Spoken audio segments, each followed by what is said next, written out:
తాకట్లో ఉన్న మీ బంగారాన్ని విడిపించి ఆ రోజు ఆన్లైన్ రేటుకి కొంటాం. Sharma gold company. Welcome to Suman TV. చాలా స్పష్టంగా భారతదేశ ప్రజలు ఏం కోరుకుంటున్నారో, భారతదేశ ప్రజల మనసులో ఏముందో ప్రధాని మోదీ అదే విషయాన్ని ఇవాళ ప్రకటించారు. మధ్యాహ్నం నుంచి ఢిల్లీలో కీలకమైన సమావేశం జరిగింది, సెక్యూరిటీ సమావేశం. ఈ సెక్యూరిటీ సమావేశం తర్వాత చాలా కీలకంగా, చాలా స్పష్టంగా ప్రపంచానికి, పాకిస్తాన్కి అర్థమయ్యేటట్టు చెప్పారు, యుద్ధం ముగిసిపోలేదు అని. యుద్ధం ముగిసిపోవాలి అంటే చాలా స్పష్టంగా ఒక కండిషన్ కూడా పెట్టారు ప్రధాని మోదీ, పీఓకేని పైన చర్చ జరగాలి అని.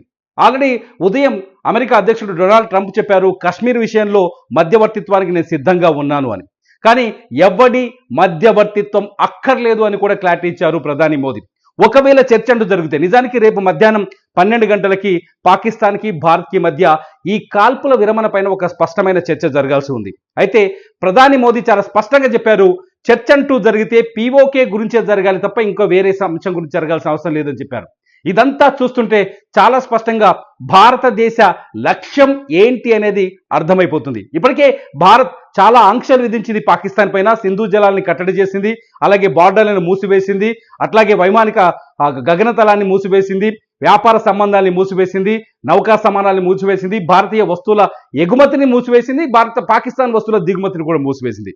ఇవన్నీ జరగడం వల్ల పాకిస్తాన్ తీవ్రంగా ఆర్థికంగా దెబ్బతిన్నది.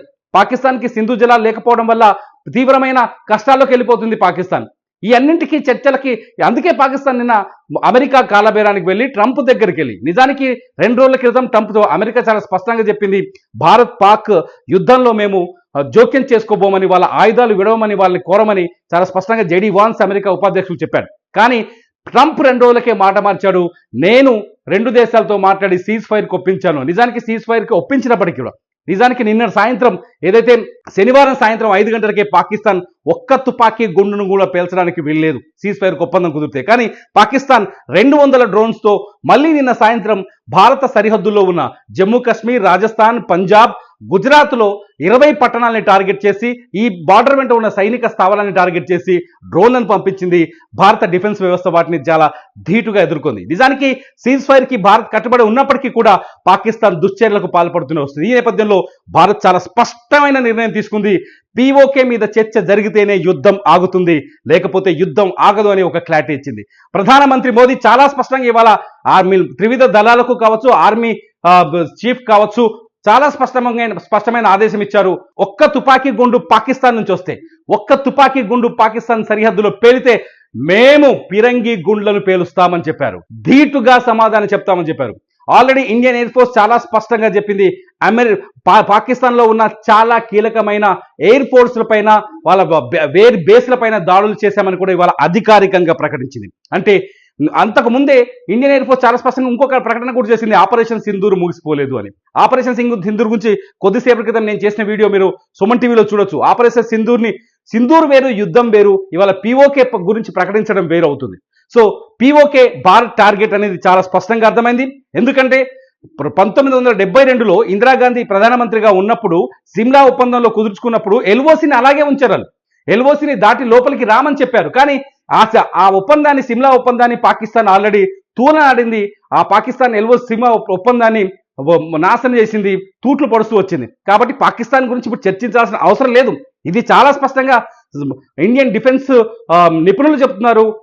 ఇండియాతో పూర్వపు ఎవరైతే ఆర్మీలో పనిచేసిన సీనియర్లు ఉన్నారో వాళ్ళు చెప్తున్నారు, డిప్లొమాటిక్ చర్చలు జరిపిన వాళ్ళు చెప్తున్నారు, భారతీయ వ్యూహకర్తలు కూడా చెప్తున్నారు, పాకిస్తాన్తో చర్చలేదు. అదొక దరిద్రమైన దేశం. ఆ దరిద్రపు దేశం మాట మీద కట్టుబడి ఉంటుందా? ఇవాళ శశి తరూర్ కూడా చెప్పాడు, కాంగ్రెస్ సీనియర్ ఎంపీ, మాజీ ఎంపీ, పాకిస్తాన్ మాటకు కట్టుబడి ఉంటుందా? ఏనాడు కట్టుబడి ఉంది? 1971లో లేదు, 65లో లేదు, 1999లో లేదు. ఎన్ని యుద్ధాలు జరిగినా పాకిస్తాన్ ఇంతవరకు కట్టుబడి లేదు. కాబట్టి ఖచ్చితంగా పాకిస్తాన్తో యుద్ధం ఒకటే మార్గం అవుతుంది. అది ఎందుకోసం యుద్ధం చేయాలంటే భారత్కున్న ఏకైక లక్ష్యం సింధూర్ అంటే ఏంటో తెలుసా? ఇవాళ భారత్ తలపాగని మనం సొంతం చేసుకోవాలి. అదే పీఓకేని సొంతం చేసుకోవాలి. ఎప్పుడైతే పీఓకేని సొంతం చేసుకుంటుందో భారత్, అప్పుడు భారత్లో చొరబాటుదారులను అంతం చేయొచ్చు, భారత్లో విధ్వంసాన్ని, రక్తపాతాన్ని సృష్టిస్తున్న ఉగ్రవాదాన్ని అంతం చేయొచ్చు. సింధూరు పీఓకేని సొంతం చేసుకుంటే ఇటు ఆఫ్ఘనిస్తాన్ కూడా మనకు మద్దతు ఇచ్చే అవకాశం కనిపిస్తుంది. చైనా కొత్తగా మాట్లాడుతుంది, పాకిస్తాన్ భూభాగంలోకి పోతే చైనా మాటల్లో అర్థమే ఉంది. పాకిస్తాన్ ఆల్రెడీ పీఓకేని స్వాధీనం చేసుకుంది, అది భారత భూభాగమే. చైనా కొంత పంచిచ్చింది, అది భారత భూభాగమే.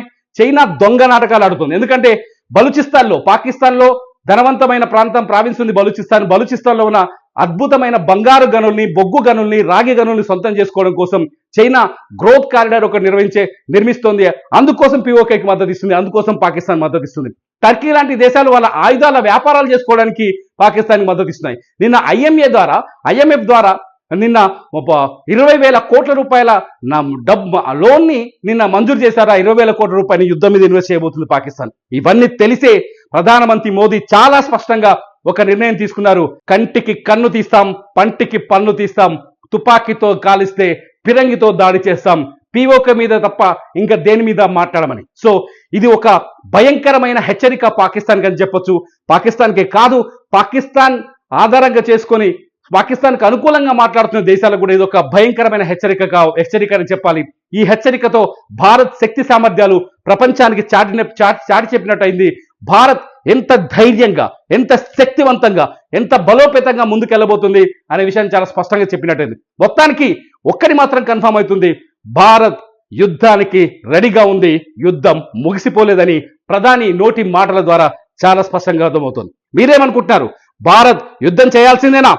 మనం గత నుంచి మాట్లాడుకుంటున్నట్టుగా పిఓకేని స్వాధీనం చేసుకోవాల్సిందేనా? భారత్ ఇంకా ఎటువంటి వ్యూహాలు అనుసరించాలి? ఏం చేయాలి? ప్రధాని మోదీకి మీ మద్దతు ఉందా? ఈ వీడియో కింద కామెంట్ చేయండి. మీ కామెంట్స్ పైన నేను మరో వీడియో చేస్తా. చూస్తూనే ఉండండి సుమన్ టీవీ.